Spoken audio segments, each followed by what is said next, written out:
The Soft Rebellion: Why Your Pain is Someone Else's Permission Slip. I recently sat down with Yvonne Jones, author of the unflinching memoir, Releasing My Pain for Someone Else's Gain, and what she shared with me didn't just move me, it rearranged something fundamental in my understanding of what it means to heal. Yvonne's journey from molestation, drugs, prostitution, and incarceration to becoming a living testament of redemption isn't just miraculous. It's a blueprint for what happens when you stop hiding your scars and start showing them. She's proof that no wound is beyond divine repair, that our deepest fractures can become the very cracks through which light pours into other people's darkness. Yvonne is making the world better not by pretending her past didn't happen, but by refusing to let it define her future. And today, I want to share what she taught me. Because if you're listening, you need to hear this. Here's the uncomfortable truth about pain: we collect it, we store it in the basement of our souls like old furniture we're convinced we'll need someday. We wrap it in silence, tuck it behind smiles, bury it under busyness. We treat it like a shameful secret instead of what it actually is: evidence that we survived something that tried to end us. But pain that stays hidden doesn't heal. It metastasizes, it grows claws and teeth. It becomes shame. And shame will whisper lies to you at 3 in the morning, telling you that your story is too messy, too broken, too much for anyone to handle, including God. But Yvonne reminded me, and I'm reminding you right now, that God doesn't recoil at your mess. He's been waiting for you to release it so he can repurpose it. Yvonne told me something that I haven't been able to shake. She said the message she wants every Black woman to internalize is this: releasing your pain for someone else's gain through faith reminds us we're always in God's plan. Always, even when you were drowning, even when you couldn't see the shore, even when you thought you were too far gone for saving. You were still in his plan. That's not just motivational talk. That's oxygen for those of us who've spent years holding our breath, carrying everyone else's burdens while our own wounds bled quietly in the corners no one bothered to check. Let me break down the three core truths from Yvonne's story, because these aren't just insights, they're survival tools for anyone who's been silently fighting battles they're too exhausted to name. First, no trauma is beyond God's redemption. Molestation, addiction, street survival, none of it gets the final say on your destiny.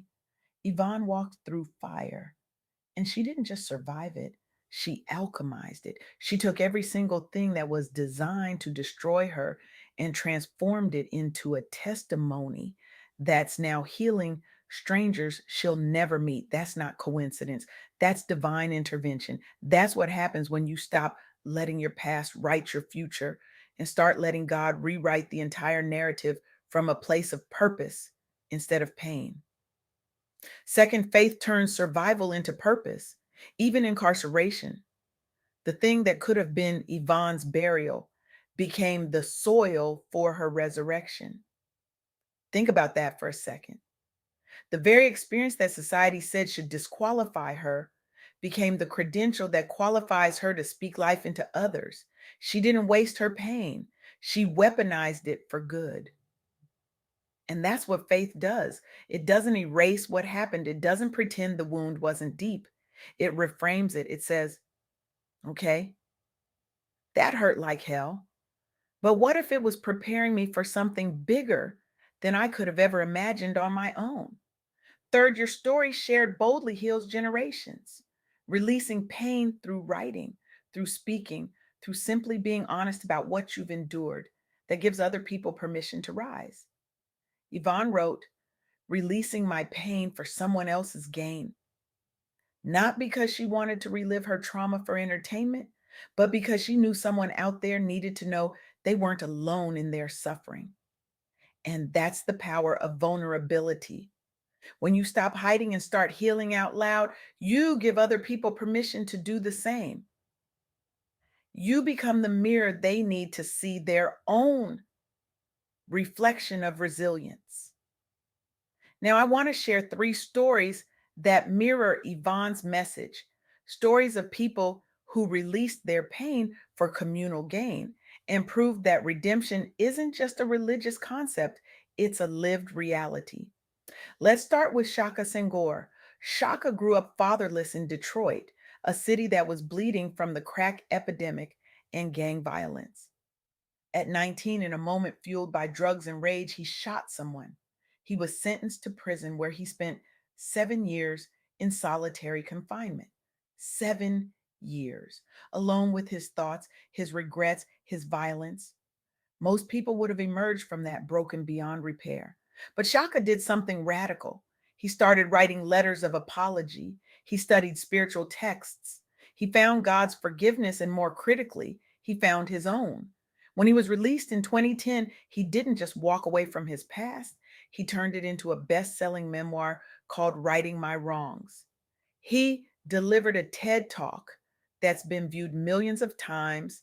He became an MIT fellow. He became a voice for prison reform. He became living proof that Black lives can pivot from pain to purpose when given the chance. Shaka's story echoes Yvonne's because it demonstrates that even when the world writes you off as disposable, God doesn't. Even when society says you're finished, grace says you're just getting started. Then there's Cece McDonald, a Black trans woman who survived a hate crime in Minneapolis in 2011. She was attacked, she defended herself, and she was wrongfully imprisoned for 19 months despite being the victim. Let that sink in. The person who was attacked ended up behind bars. Inside those walls, she could have let bitterness consume her. She could have let rage define her. Instead, she turned to faith communities and advocacy. She started writing her story. When she was released, she didn't retreat into silence. She became a transgender rights activist. She starred in documentaries. She founded advocacy groups with national reach.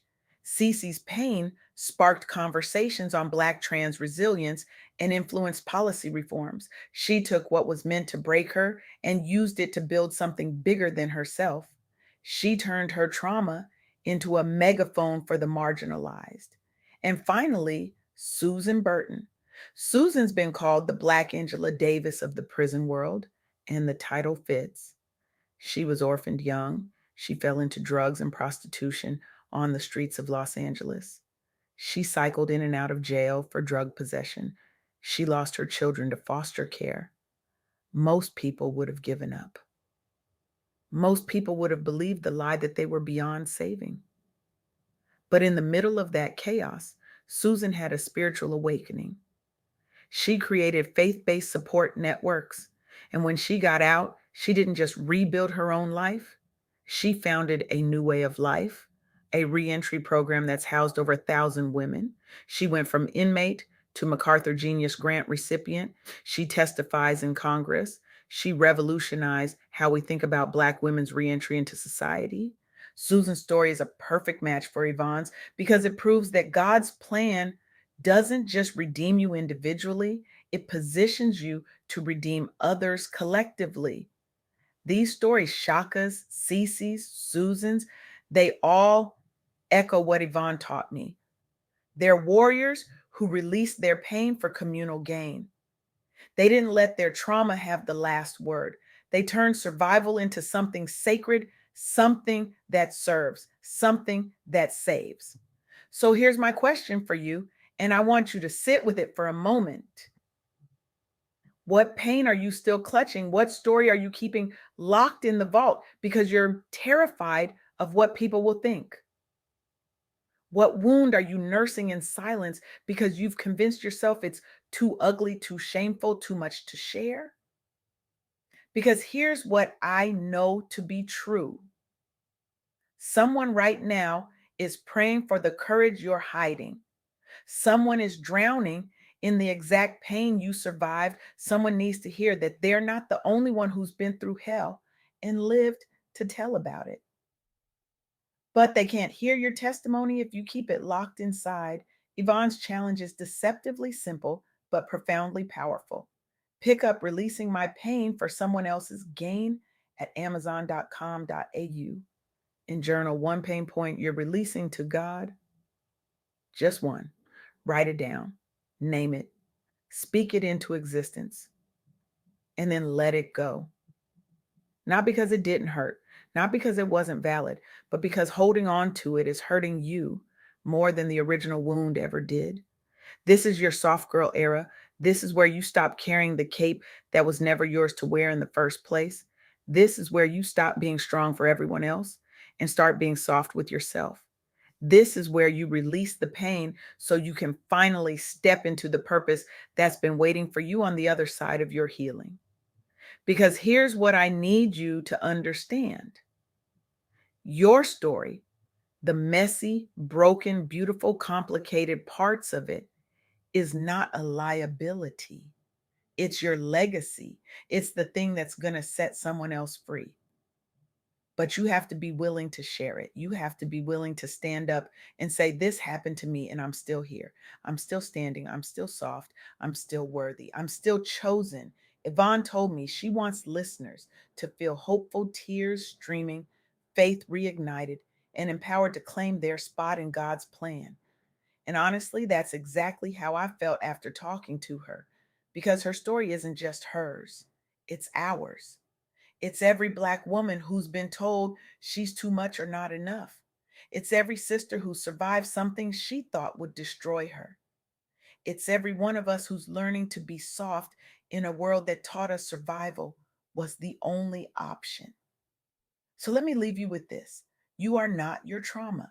You are not your mistakes. You are not the worst thing that ever happened to you.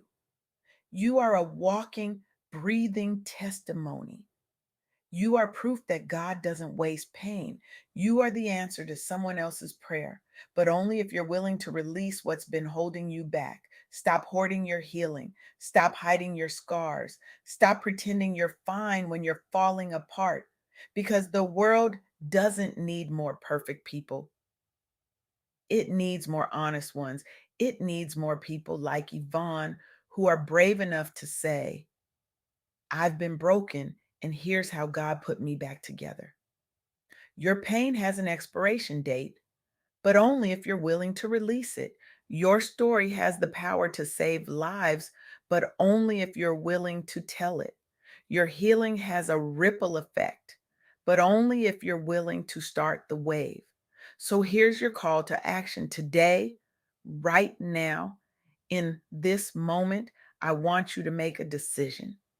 Choose one piece of pain you've been carrying that doesn't belong to you anymore. Write it down, speak it out loud, release it to God. And then when you're ready, share it with someone who needs to know they're not alone. Because that's how we heal: not in isolation, not in silence, but in community, in vulnerability, in the sacred act of releasing our pain so someone else can gain their freedom. This is the soft girl era, where strong Black women unlearn survival, rediscover softness, and reclaim the joy, rest, and freedom they deserve without guilt, without apology, and without explanation. Yvonne Jones is leading the way. Now it's your turn. Release the pain. Someone's waiting on the other side of your story.